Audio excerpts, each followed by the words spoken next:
Lilly Stefannides remembers being imprisoned while serving with the Navy, not for something the sailor did, but because of who the veteran is. They actually locked you up behind bars.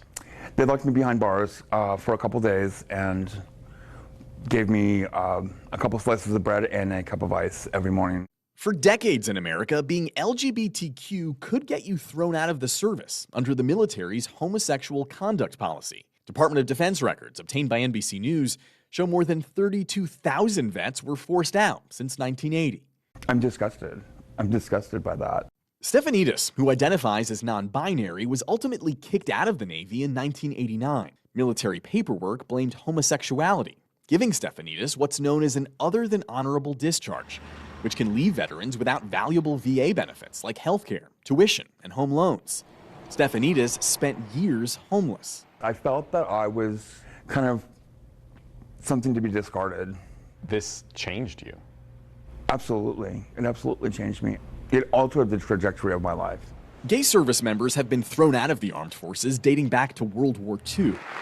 But the U.S. officially ended the practice in 2011 with the repeal of Don't Ask, Don't Tell.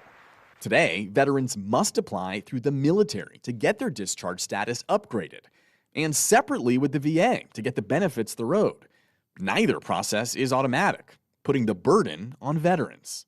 In September, the Department of Defense announced plans to proactively review and correct military records for veterans discharged because of their sexual orientation, but only for those discharged during Don't Ask, Don't Tell. And the DoD tells us now, nearly 2 months later, there's still no timeline for when that process will start.